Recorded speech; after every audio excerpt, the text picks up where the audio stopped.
నమస్కారం అండి. Welcome to యుక్స్టాక్. అందరూ బాగున్నారు కదా? H1B ఇన్వెస్టిగేషన్స్ ఆల్రెడీ మన కెన్ పాక్స్టన్ ఆయన డిఓజే గారు ఆర్డర్ చేశారు కదా, ఏది 30 కంపెనీస్ ఇన్వెస్టిగేట్ చేయండి అని వాళ్ళకి సిఐడి పంపించారు. అంటే ఏంటంటే వాళ్ళ దగ్గర నుంచి డీటెయిల్స్, అసలు ఎంతమంది ఎంప్లాయీస్ పనిచేస్తున్నారు, క్లయింట్ లొకేషన్లు ఏంటి, సో అన్ని డీటెయిల్స్ కావాలని చెప్పేసి పంపించారు. అయితే ఇప్పుడు బెత్ వాన్ డైన్ ఇంకా కొంతమంది నార్త్ టెక్సాస్ రిప్రజెంటేటివ్స్ వీళ్ళంతా కలిసి జేడీ వ్యాన్స్కి, మార్కో రూబియోకి ఒక లెటర్ అనేది రాశారనమాట. ఈ H1B ఇన్వెస్టిగేషన్లు ఏమేమైతే ఉన్నాయో, ఇప్పుడు డిఓజే ఇచ్చినటువంటి ఇన్వెస్టిగేషన్లు కాక డీప్గా ఈ టెక్సాస్లో ఉన్నటువంటి అన్ని H1B కంపెనీల మీద ఇన్వెస్టిగేషన్ చేయండి అని. సో దానికి సంబంధించిన లింక్ కూడా కింద డిస్క్రిప్షన్లో పెడతాను నేను మీకు. ఆ లెటర్ ఏదైతే ఉందో ఆ లెటర్ కూడా 3-4 స్క్రీన్ షాట్లు పెడతా. మీరు మామూలుగా గూగుల్లోకి వెళ్ళి ఎతికితే దొరుకుతుంది. అది వాళ్ళు యాక్చువల్గా ఏప్రిల్ ఒక్కసారి చూద్దాము. ఆ లెటర్ ఓపెన్ చేస్తే ఇది వచ్చేసి ఏప్రిల్ 22, 2026న వీళ్ళు లెటరు స్టార్ట్ చేశారనమాట. కానీ మరి ఇప్పుడు మే 7th ఇవాళ. మరి ఇవాళ ఎందుకు బయటకు వచ్చింది అంటే, యాక్చువల్గా ఇది ప్రెస్ రిలీజ్ అనేది మే 5th జరిగిందనమాట. యాక్చువల్గా వీళ్ళు లెటర్ అనేది స్టార్ట్ చేసినప్పుడు, బెత్ వాన్ డైన్ స్టార్ట్ చేసిన తర్వాత ఒక 3-4 సైన్ చేస్తారు కదా దీని మీద. సో ఆ సైన్ చేసి అది మళ్ళీ వీళ్ళ దగ్గరికి వెళ్ళి జేడీ వ్యాన్స్ దగ్గరికి వెళ్ళి మార్కో రూబియో చూసి వాళ్ళు ఎకనాలజీ చేసిన తర్వాత ప్రెస్ రిలీజ్ పెట్టి యాక్చువల్గా లెటరు బయటకు రిలీజ్ చేశారు. అది మే 5th అనమాట. సో దానికి సంబంధించిన డీటెయిల్స్ అని పర్టికులర్ వీడియోలో చెప్తా, మీరైతే లాస్ట్ వరకు చూడండి. ఓకే, మనం టాపిక్లోకి వెళ్ళిపోతే ఒక్కసారి మీకు ఇక్కడ స్క్రీన్ షాట్స్ పెడతా, న్యూస్ క్లిప్. దీంట్లో చూస్తే వీళ్ళు యాక్చువల్గా I'm thankful for my fellow North Texas members in joining me to urge the administration to take immediate action to investigation and prosecute the violations of our immigration laws.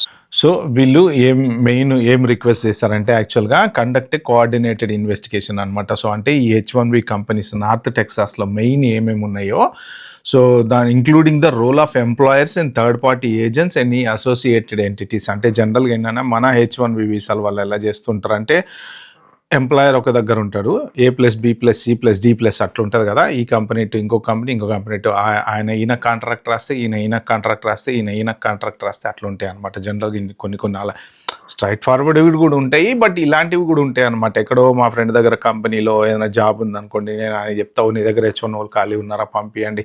So ఇలాంటివన్నీ జరుగుతాయి అనమాట. So ఆ లింకులు అవన్నీ investigate చేయమని చెప్తున్నారు.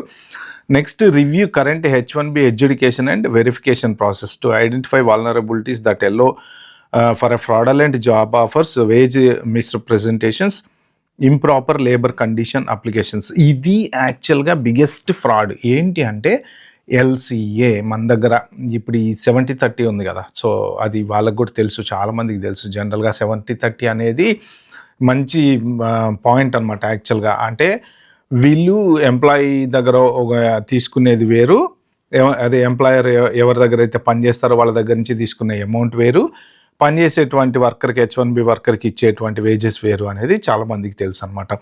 LCAలో ఇప్పుడు మీకు $1,00,000 ఉందనుకోండి, 100కి 100 H1B వీసా హోల్డర్స్కి $1,00,000 రావు. చాలామంది తక్కువకే పనిచేస్తూ ఉంటారు, ఎందుకంటే ఇన్ని రోజుల నుంచి నడిచింది. ఎక్కడ కూడా ఎక్స్టెన్షన్లో పోయినా, చేంజ్ ఆఫ్ ఎంప్లాయర్లకు పోయినా ఎవ్వరు పెద్దగా పట్టించుకోలేదు. ఇప్పుడు స్ట్రిక్ట్గా జరుగుతున్నాయి అనమాట. సో ఇప్పుడు చాలామంది అనడం ఏంటంటే, వీళ్ళు యూట్యూబర్స్ తెలివి తక్కువ వాళ్ళు పోతారు, అక్కడ కంపెనీలో H1B వాళ్ళు ఉండాల్సిన అవసరం లేదు, అది షెల్ కంపెనీ ఉండొచ్చు, USCIS ఎలో చేస్తుంది, DOL ఎలో చేస్తుంది, వాళ్ళు ఎక్కడో క్లయింట్ ప్లేస్లో పనిచేస్తుంటారు, ఇక్కడే ఉండాల్సిందే ఏముంది, వీళ్ళకి సగం తెలుసు సగం తెలియదు, ఇలాంటివన్నీ మాట్లాడుతున్నారు. యాక్చువల్గా కరెక్ట్. షెల్ కంపెనీ రూల్ ప్రకారం ఏంటంటే, అక్కడ పర్సన్ ఒకళ్ళు ఉండాల్సిన అవసరం లేదు. ఎవరైనా USCIS వాళ్ళు ఎవరో వచ్చి ఇప్పుడు పబ్లిక్ యాక్సెస్ ఫైల్ కావాలి అంటే విత్ ఇన్ ఏ డే వాళ్ళు పంపించేటువంటి ఆప్షన్ ఉంటే సరిపోతుంది. సో ఆ ఇంటి పేరు మీద కంపెనీలు ఉన్నాయి కదా అని చెప్పేసి అక్కడ ఎంప్లాయీస్ ఉండాలని రూల్ ఏం లేదు. కాకపోతే ఇక్కడ ఏంటంటే క్లయింట్ ప్లేస్ అనేది మ్యాటర్ అవుతుంది అనమాట. మీ LCAలో ఫర్ ఎగ్జాంపుల్ మీరు ఇప్పుడు ఒక 3 days కంపెనీలో మీరు ఆఫీస్కి వెళ్ళాలి, ఒక 3 days వర్క్ ఫ్రమ్ హోమ్. అంటే మీ LCAలో work from home location plus ఈ కంపెనీ క్లయింట్ ఎక్కడైతే మీరు ఫిజికల్గా వెళ్ళి పనిచేస్తారో అవి ఉండాలి. తర్వాత రిమోట్ జాబులు చేస్తున్నారు అనుకోండి, సో రిమోట్ జాబులు చేస్తుంటే మీకు ఏ లొకేషన్ ఉండాలి, మీరు క్లయింట్ లొకేషన్ ఉండాలా, లేకపోతే మీ ఇంటి లొకేషన్ ఉండాలా, లేకపోతే అప్పుడప్పుడు ఎప్పుడన్నా రిమోట్ జాబ్ చేసినా సరే అప్పుడప్పుడు ఎప్పుడన్నా వెళ్ళి మళ్ళీ ఆఫీస్కి 10 daysకి ఒకసారో 15 daysకి ఒకసారో మీటింగ్కి వెళ్ళాలనుకోండి, అసలు మీరు కంప్లీట్గా అసలు క్లయింట్ సైట్కి వెళ్ళారు, ఓన్లీ ఇంట్లోనే ఉంటారు అంటే మీ వర్క్ లొకేషన్ హోమ్ అని పెట్టుకుంటారు ఎల్సీఏలో. బట్ అప్పుడప్పుడు ఏదైనా కంపెనీకి వెళ్తున్నారు అనుకోండి, సో మరి అది కంపల్సరీ మెన్షన్ చేయాల్సి వస్తుంది. అంటే మీరు ఏ ఏ కంపెనీస్లో ఎక్కడెక్కడ ఫిజికల్గా అటెండ్ అవుతారో అవి మేము కంపల్సరీ ఎల్సీఏలో మెన్షన్ చేయాల్సి వస్తుంది. అయితే ఇక్కడ ఏంటంటే చాలా వరకు ఫ్రాడ్ అనేది ఎక్కడ జరుగుతుంది, ఇన్ హౌస్ క్లయింట్ అంటారు. ఇన్ హౌస్ క్లయింట్ ఇప్పుడు ఆ ఇంట్లో కంపెనీ ఉంది for example. In house client అంటే ఏంటి, ఆ ఇంట్లో ఉన్న కంపెనీలో కూర్చొని కదా పనిచేయాలి. ఇన్ హౌస్ క్లయింట్ అని పెట్టేసేసి ఎల్సీఏ పెట్టేసేసి H1 అప్లై చేస్తున్నారు. బట్ వీళ్ళు ఎక్కడో ఉంటున్నారు, ఎక్కడో పని చేస్తున్నారు. మరి ఇన్ హౌస్ క్లయింట్ రూల్ ప్రకారం ఆ కంపెనీలో అక్కడే ఉండాలన్నమాట. సో ఇన్ హౌస్ క్లయింట్ అయితే ఖచ్చితంగా ఆ క్లయింట్ ఏది మన ఎవరికి పని చేస్తున్నారో దాంట్లో ఉన్నటువంటి వాళ్ళకి సపోర్ట్ చేసేటప్పుడు అవతల సైడ్ ఎవరో ఒకళ్ళ కంపెనీ అయితే ఉంటారు కదా, లేదు వీళ్ళ దగ్గరే సిస్టమ్స్ ఉన్నాయి, వీళ్ళ దానికే సపోర్ట్ చేస్తున్నాం అంటే అక్కడ మీకు ఒక ఆఫీస్ ఉండాలి, ఒక డెస్క్ ఉండాలి. సో ఇలాగా ఎల్సీఏ మిస్ మ్యాచ్లు ఏమైతే ఉన్నాయో, తర్వాత శాలరీ ఎల్సీఏ అప్లై చేసిన దాని ప్రకారం పడుతుందా లేదా. ఇంకొకటి ఏంటంటే ఇప్పుడు ఫర్ ఎగ్జాంపుల్ మీరు టెక్సాస్లో ఉంటారు, లాస్ ఏంజలస్లో ఏదో ప్రాజెక్ట్ ఉంటుంది చేస్తారు, అది అయిపోతుంది కాంట్రాక్టు.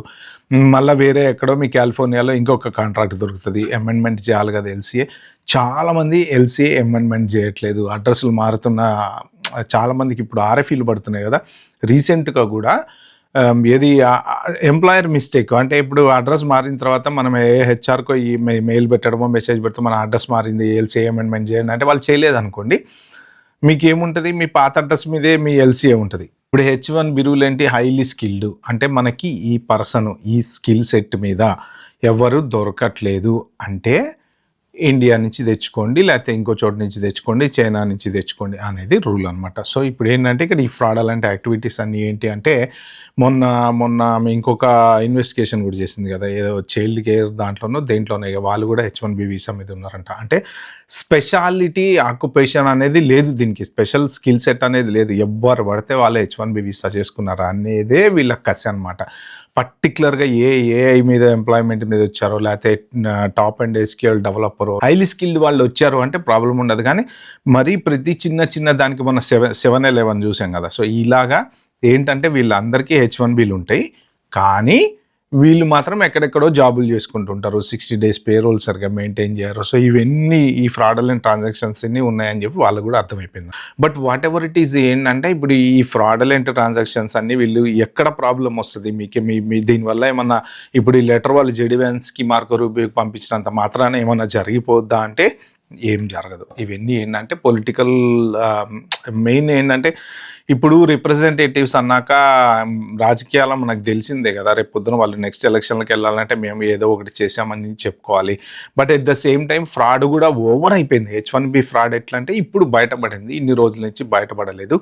సో దీనివల్ల ఇప్పటికిప్పుడు అందరు H1B వాళ్ళని పట్టుకొని లెక్కలు చూసి పంపించేస్తారా అంటే అట్లా జరగదు. అంత ఏ గవర్నమెంట్ కూడా ఎవరు కూడా అట్లా చేయరు. ఎందుకంటే H1B వర్కర్స్ పెద్ద కంపెనీస్లో కొన్ని లక్షల మంది పనిచేస్తున్నారు. అంటే ఇప్పుడు ఆ కంపెనీస్ అన్ని ఏమైతే ఓవర్ నైట్ ఇట్లాంటి సీరియస్ డెసిషన్ తీసుకుంటే మెయిన్ ప్రాబ్లం ఎవరికి వస్తుంది అంటే పెద్ద కంపెనీలో పనిచేసే వాళ్ళకి కానీ, లేకపోతే లీగల్గా ఎల్సీఏ మెయింటైన్ చేస్తూ ప్రాపర్గా వర్క్ లొకేషన్ అడ్రస్ USCIS తోటి ఇవన్నీ ఎల్సీఏలో ఉన్న దాని ప్రకారం శాలరీ తీసుకుంటున్న వీళ్ళకి ఎవరికి ప్రాబ్లం అయితే రాదు. ఓన్లీ ప్రాబ్లం ఎవరికి వస్తుంది అంటే first of all fake experience పెట్టిన వాళ్ళకి కానీ, తర్వాత ఫేక్ ఎంప్లాయ్మెంట్ లెటర్లు పెట్టిన వాళ్ళకి కానీ, ఫేక్ క్లయింట్ లెటర్లు పెట్టిన వాళ్ళు కానీ, తర్వాత మీ ఎల్సీఏలో ఉన్నటువంటి శాలరీ మీరు తీసుకోకుండా ఉంటున్నా కానీ, లేకపోతే మీ క్లయింట్ లొకేషన్ ఒక చోట మీరు ఉండేది ఒక చోట, ఇలాంటి డిస్క్రపెన్సీస్ ఎవరెవరైతే మెయింటైన్ చేస్తారో, మీ జాబ్ పోయింది, జాబ్ లేదు, గ్యాప్ కవర్ కోసం మీరు H1B ఏదో రన్ చేసుకుంటున్నారు, ఇట్లాంటివన్నీ ఎవరెవరైతే చేస్తారో వాళ్ళకి